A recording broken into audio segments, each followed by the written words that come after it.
오늘 저는 카타르 이란 측에서 가장 활발한 언론인 중 한 명을 폭로하려 합니다.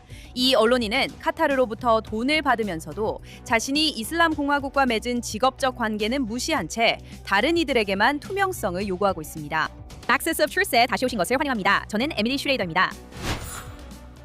오늘 저는 카타르 이란 측에서 활동하는 가장 활발한 언론인 중 한 명을 폭로하려고 합니다. 이 사람은 카타르로부터 돈을 받는 언론인으로 다른 모든 사람들에게 투명성을 요구하면서도 자신이 이슬람 공화국과 맺고 있는 직업적 관계는 무시하고 있습니다. Access of Truth에 다시 오신 것을 환영합니다. 저는 에밀리 슈레이드이고 오늘 제가 폭로할 인물은 언론인 레디 텔라비입니다. 그녀는 남아프리카 공화국 출신으로 워싱턴 DC에 살며 알자지라 방송을 진행합니다. 알자지라는 카타르 정부가 완전히 소유한 네트워크이며 이것만이 문제가 아닙니다. 문제는 그녀의 말과 행동입니다. 변명할 수 없는 부분부터 시작합시다. 텔라비는 미국인들만이 자금을 지원하는 미국 로비 단체인 에이팍이 외국 대리인 등록법 FARA에 등록해야 한다고 공개적으로 주장한 바 있습니다. 이 법은 외국 정부를 대신해 활동하는 단체들이 그 연결고리를 공개하도록 강제하는 법입니다. 하지만 에이팍은 외국 로비 단체가 아니고 이스라엘 정부로부터 어떤 자금도 받지 않으며 외국 정부의 이익을 위해 로비 활동을 하지 않습니다. 한편 그녀의 고용주는 연방법을 계속 위반하고 있습니다. 알자지라의 Z세대를 위한 선전 매체인 AJ+는 2020년에 미국 법무부로부터 똑같은 법에 따라 등록하라는 명확한 명령을 받았습니다. 하지만 그들은 거부했죠. 그럼에도 텔라비는 해당 네트워크에서 돈을 받고 해당 네트워크를 이용해 카타르 고용주들이 하기를 거부한 바로 그 일을 문제 삼아 다른 사람들을 공격하고 있습니다. 한편 텔라비는 70만 명이 넘는 팔로워를 보유한 자신의 소셜미디어에서 수개월 동안 유대인들이 언론, 은행, 정부를 비밀리에 조종한다는 가장 오래된 반유대주의 음모론을 반복해왔습니다. 예를 들어 그녀는 3월 21일 자신의 팔로워들에게 이스라엘 로비가 돈과 권력으로 미국과 국회의원들을 통제한다고 말할 수 있는지 물었습니다. 그리고 그녀는 스스로 그렇다고 대답했습니다. 6월 4일 그녀는 이스라엘이 전 세계를 통제한다고 썼으며 이것이 반유대주의적 고정관념이라고 생각했다고 했습니다. 이는 사실이라는 뉘앙스를 분명히 담고 있었습니다. 더 어이없는 건 남아프리카 공화국 수석 랍비 워런 골드스타인이 이스라엘 비난을 거부하자 슬라비가 그를 분열적이고 증오에 찬 사람이라 불렀다는 점입니다. 그녀는 또한 그가 유대인들이 우리 나머지 사람들로부터 위협을 받고 있다고 생각하게 만들기 위해 공포를 조장한다고 비난했습니다. 이제 그녀가 이스라엘에 대해 쓰는 단어만 봐도 누가 그녀를 지원하고 진짜 의도가 무엇인지 쉽게 알 수 있습니다. 그녀는 이스라엘을 4달간 최소 7번 테러 국가라 했고 이스라엘 군인들을 야만인, 정신병에 사로잡힌 살인자라 불렀습니다. 그녀는 이스라엘을 정신병자들이 이끄는 집단 학살 국가, 오물이라고 불렀습니다. 한편 카타르는 현대판 노예제를 시행하는 국가이고 이슬람 정권은 4만 명이 넘는 시위자들을 살해했습니다. 하지만 그녀는 두 나라에 대해 그런 표현을 쓴 적 없습니다. 그러나 상황은 악화됩니다. 지난해 5월 텔라비는 유대인 혐오자로 악명 높은 유엔 특별보고관 프란체스카 알바네제를 만났습니다. 알바네제는 이스라엘 지도자들에 대한 ICC 영장 발부 활동으로 미국 정부의 제재를 받았습니다. 1시간 내내 텔라비는 알바네제가 이스라엘 관리들 사이에서 팔레스타인인을 강간할 권리를 지지하는 의견이 널리 퍼져 있다고 주장하고 이스라엘 의회가 그 권리에 대해 토론했다고 주장하는 것을 그대로 두었습니다. 하지만 그런 일은 일어나지 않았습니다. 알바네제는 300건의 증언을 모았다고 했는데 그중 대부분은 전해 들은 내용이었고 대부분 누구에게도 공개되지 않았습니다. 텔라비는 직접적인 증언이 몇 개나 되는지 한 번도 묻지 않았습니다. 그리고 단 한 명의 이름이나 날짜도 요구하지 않았죠. 하지만 이스라엘인들을 대할 때와 비교해보세요. 그녀는 전 장관 다니 아이얼론에게 이스라엘이 이란을 폭격한 것을 위선이라고 부르며 몰아붙인 것을 자랑스럽게 이야기했습니다.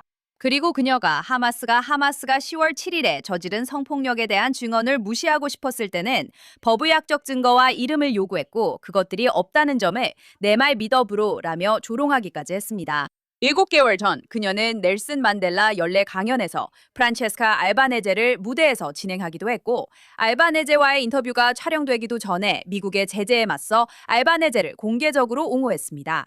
이제 이것은 텔라비에게 반복되는 패턴입니다. 그녀는 남아프리카 공화국 외교부의 최고 인사 3명 모두를 직접 사회자로 진행한 적이 있는데 이들 모두는 극단적으로 반이스라엘적이며 이란의 이슬람 정권과도 우호적입니다. 밀라디 판도르 전 디르코 장관은 노골적으로 정치적 폭력을 지지한 극단주의자입니다. 자인 당고르가 남아프리카 공화국의 국제사법재판소 이스라엘 집단 학살 소송을 설계했습니다. 그리고 며칠 전 뉴욕에서 열린 행사에서 알빈 보에츠 부장관이 참석했고 조란 맘다니 시장이 기조연설을 했습니다. 그녀는 남아프리카 공화국의 외교정책 기구를 취재하는 것이 아닙니다. 그녀와 카타르는 그들에게 설 무대를 제공하고 있습니다. 그리고 만약 여러분이 아직도 이 선정가가 문제라고 확신하지 못하신다면 여기 정말 결정적인 증거가 있습니다. 이전 에피소드에서 남아프리카 공화국의 통신 대기업 MTN이 아프리카 최대 이동통신 사업자이며 MTN이 같은 이름의 회사 지분 49%를 보유하고 있음을 밝혔습니다. 이란셀은 이란에서 두 번째로 큰 이동통신사로 수천만 이란인에게 서비스를 제공합니다. 이란셀은 또한 이란 혁명수비대 일부 부문의 통신 서비스를 제공하며 이슬람 정권이 수개월 동안 인터넷을 차단했을 때 국민들이 쓰지 못하게 차단한 네트워크 중 하나였습니다. 이런 연관성에도 불구하고 남아프리카는 자신들과 무관하다고 주장합니다. 네, 그렇다면 틀라비가 어떻게 MTN의 체면을 살려줬을까요? 우선 그녀는 실제로 MTN의 브랜드 홍보대사로 일했습니다. 그리고 그녀는 MTN과 관련된 이익을 공개적으로 옹호하는 글을 Africa Unscrambled라는 뉴스레터에 썼는데 이 뉴스레터는 필립 반 뉴커크라는 남성이 발행했습니다. 그는 더 메일 앤 가디언의 전 편집장이며 본인도 MTN과 사업을 한다고 알려져 있습니다. MTN과 상업적 관계가 있는 발행이니 왜 틀라비가 MTN의 이익을 대변하는 글을 싣고 두 사람 모두 그 이해관계를 공개하지 않는 걸까요? 이게 어떻게 저널리즘이라고 할 수 있나요? 이 이야기에서 드러나는 그림은 이렇습니다. 모두에게 투명성과 공정한 공개를 요구하는 한 여성이 자신의 재정적 미래가 이슬람 공화국의 통신망과 직접적으로 연결된 회사를 옹호하는 이해관계를 밝히지 않은 논평을 발표했습니다. 그녀 자신도 하마스의 정치 지도부를 수용하고 테헤란과 조용한 관계를 유지하는 같은 걸프 국가인 카타르에서 급여를 받고 있습니다. 마지막으로 레자 차비가 미국에 머무는 외국인 신분으로 워싱턴에서 행복하게 살면서 IC 요원들을 살인자라고 부르고 미국을 집단 학살에 공모했다고 비난하고 있다는 점을 지적하고 싶습니다. 한번 보세요. 우리는 미국에서 이런 모습을 본 적이 있습니다. IC가 무고한 사람들을 죽이고 학생들이 상황에 대해 정말 무해한 지고문을 썼다는 이유로 체포되어 사라지고 있습니다. 저는 이것을 집단 학살이라고 부릅니다. 여러분은 원하는 대로 부르셔도 됩니다. 여기서 논쟁을 하려는 건 아닙니다. 저는 그냥 가자 지구에서 일어나는 일에 대해 말하는 겁니다. 와, 정말 인도주의자시네요. 남을 걱정해 고통까지 느끼시다니요. 아이시스는 무고한 사람들을 죽이고 있죠. 그런 말을 남아프리카 공화국 출신이 한다니 정말 대단하네요. 특히 그녀의 나라에서는 지난 20년이 넘도록 매년 평균 2만 7천 건의 살인이 발생했고 그중 약 8천 건은 남아프리카 공화국 경찰이 저질렀다고 알려져 있는데 말이죠. 그녀가 그 부분에 대해 언급하지 않는 것도 참 편리하네요. 어쨌든 그녀는 자신의 플랫폼을 이용해서 트럼프 대통령을 노골적으로 겨냥해 선동하기도 했고 이란 정권에 대한 전쟁의 근거 자체가 무효이며 편집증의 예라고 주장하기도 했어요. 이 같은 행정부는 이미 찰리 커크 암살을 축하한 외국인들의 비자를 취소한 바 있습니다. 그리고 며칠 전 국무부는 폭력을 지지하거나 선동하거나 극단주의 네트워크에 물류 지원을 제공하는 외국인의 입국을 제한하는 새로운 정책을 발표했습니다. 국무부는 그녀 비자를 취소하고 즉시 추방해야 합니다. 그녀는 분쟁을 중립적으로 보도하는 인물가 아닙니다. 그녀는 도하로부터 돈을 받고 테헤란의 동조자들에게 발언 기회를 주며 자신이 끊임없이 비판하는 나라의 자유를 누리며 살아가는 분쟁의 참여자입니다. 이제 트라비는 떠나야 할 때입니다. 그리고 이제 3명의 미군이 사망했고 1명은 여전히 실종 상태이며 그들을 죽인 정권은 양해각서가 무효라고 말하고 있습니다. 그렇다면 이것이 이란 이슬람 공화국의 향후 행보에 어떤 의미가 있을까요? 여러분이 생각하는 것보다 더 명확하다고 말씀드릴 수 있습니다. 그리고 미국은 이란의 방공망, 해안 군사기지, 이란 혁명수비대 병력, 심지어 일부 인프라에 대해 9밤 연속 공습으로 대응했습니다. 동시에 이란 정권은 쿠웨이트와 바레인에도 공격을 가했어요. 테헤란은 최근 미국 공습으로 자국민 50명 사망, 500명 이상 부상이라 주장합니다. 그리고 이에 대한 대응으로 모스타바 하메네이는 성명을 작성해 국영 TV에서 낭독하게 했고 미국이 잊을 수 없는 교훈을 겪게 될 것이라고 경고했습니다. 그리고 미국의 위반 행위가 트럼프의 양해각서 서명이 무가치하고 무효임을 증명한다고 말했습니다. 정권이 트럼프를 죽이겠다고 집요하게 위협한 것이나 수주 동안 호르무즈 해협에서 상선을 공격하며 양해각서를 위반한 사실은 차치하더라도 알겠어요. 좋아요. 이것은 2주 전 제가 말한 패턴과 같으나 이번엔 최고위층에서 직접 나온 점이 다릅니다. 이건 정권의 소위 온건파들이 원했던 범위를 넘어 이란 혁명수비대 사령관이 독단적으로 행동하는 게 아닙니다. 이것은 최고 지도자 자신이 직접 외교 과정을 완전히 무너뜨리고 있는 것입니다. JD 벤스가 미국인들에게 믿게 하려는 것과는 달리 테헤란에는 실제로 합의를 지킬 의향이 있는 파벌이 전혀 없었습니다. 그리고 이제 정권의 최고위에 있는 사람이 직접 자신의 말로 정말 그가 쓴 것이라면 그렇게 말했다고 합니다. 그렇다면 왜 9밤 연속 미국의 공습을 견뎌낸 정권이 모두가 이 군사 충돌에서 이길 수 없다는 것을 알면서도 굴복하지 않고 계속해서 상황을 악화시키는 걸까요? 이것은 그들이 상대보다 오래 버틸 수 있다고 생각하는 전쟁이기 때문입니다. 매일 밤 그들은 공격을 견디며 반격합니다. 이는 미국의 사상자가 느리게 늘어나 워싱턴의 정치적 의지가 먼저 무너질 것이라는 도박입니다. 그리고 그 도박은 예상보다 더 잘 먹히고 있습니다. 요르단에서 사망한 3명을 포함해 이번 분쟁 재개 후 미군 사망자는 총 17명입니다. 3월 쿠웨이트에서 직접적인 공격으로 사망한 육군 예비군 6명과 며칠 뒤 부상으로 사망한 육군 하사가 있습니다. 이라크에서 급유기가 추락해 6명이 더 사망했고 아라비아 해상공에서 해군 조종사 1명이 실종되었습니다. 그리고 이제 요르단에서 2명이 추가로 사망했고 세 번째는 여전히 실종 상태입니다. 이 정권은 미국 군대를 상대하려는 게 아니라 미국 언론의 뉴스 사이클을 버티려는 것입니다. 또한 그들이 어디서 상황을 악화시키는지 주목하세요. 이스라엘도 아니고 미국군을 직접적으로 공격한 것도 아닙니다. 그들은 같은 기간에 요르단, 쿠웨이트, 바레인을 공격했습니다. 이것은 이 전쟁을 다른 모든 나라의 문제로 만들려는 의도적인 시도입니다.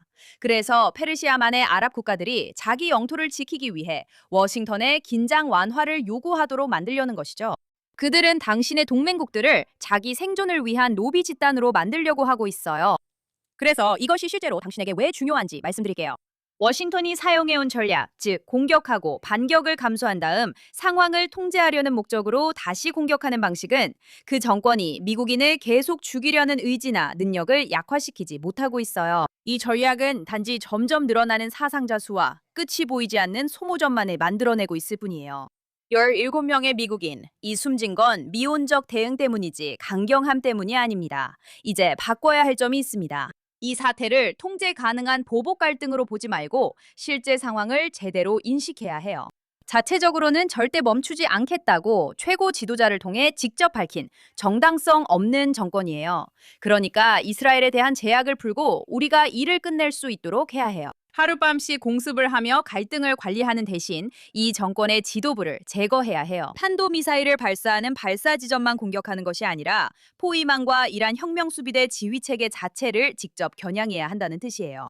그리고 이 갈등이 관리되고 통제된 상태로 계속 이어질 때마다 그 정권은 미국의 인내심과 미국인의 생명을 저울질하며 그 내기를 이길 수 있다는 점을 이해해야 해요.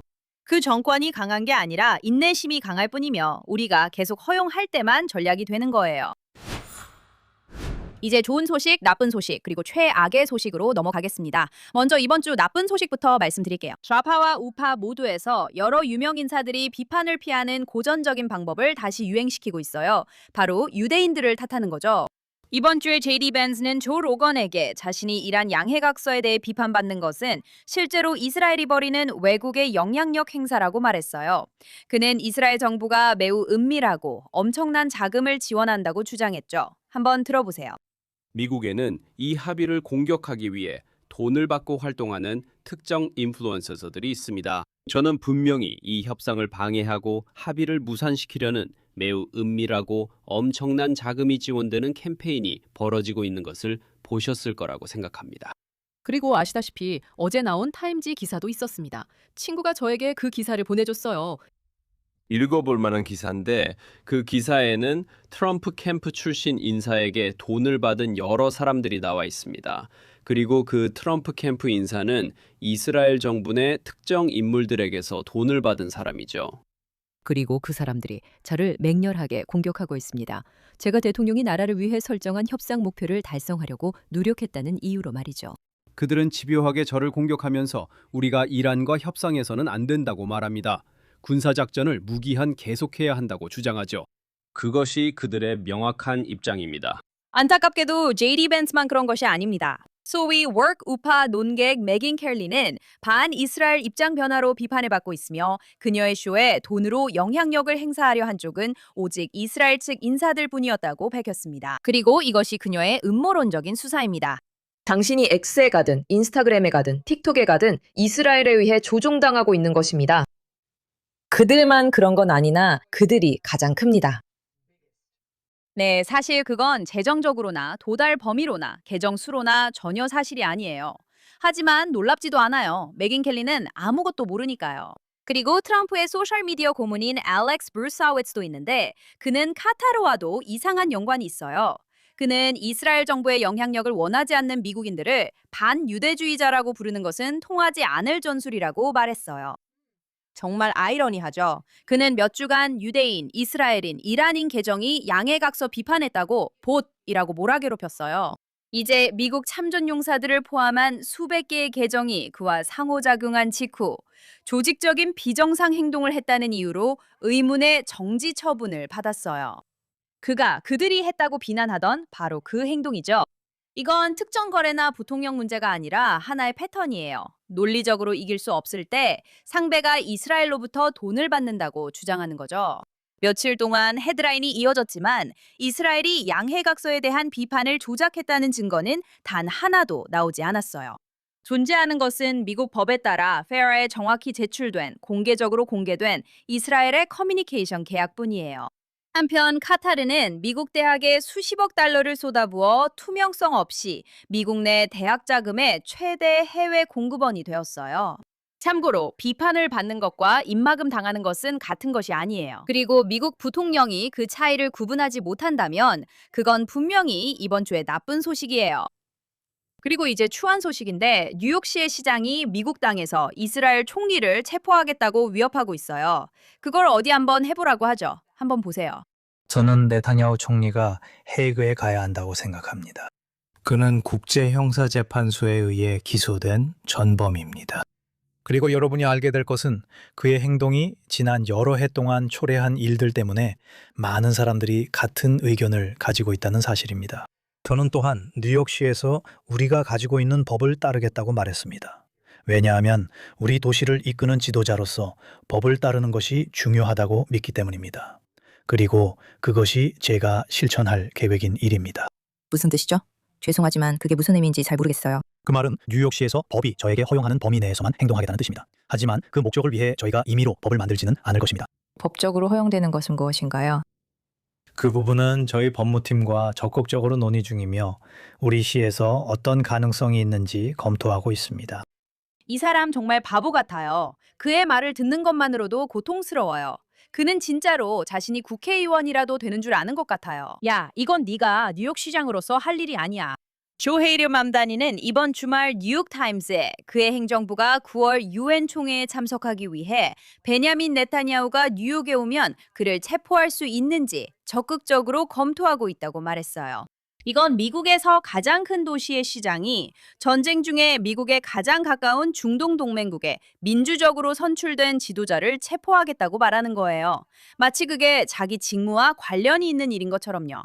그것은 그의 직무와 무관하며 트럼프 행정부도 그렇게 말했습니다. 유엔 주재 미국 대사 마이크 왈츠는 이것이 정치적 쇼라고 하며 왜 불가능한지 설명했습니다. 미국은 국제형사재판소를 만든 로마 규정의 당사국조차 아니에요. 유엔 본부 협정은 방문하는 각국 정부 수반들에게 외교적 보호를 제공합니다. 국가원수 면책 특권이 적용되고 지역시장이 무엇을 하려 하든 연방 권한이 우선해요.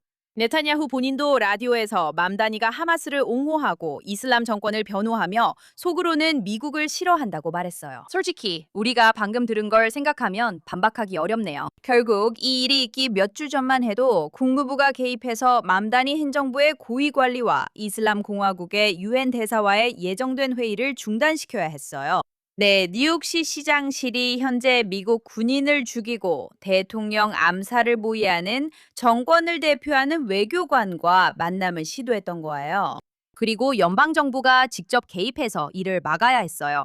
왜냐하면 외교 정책을 수행하는 것은 시장의 일이 아니기 때문이죠.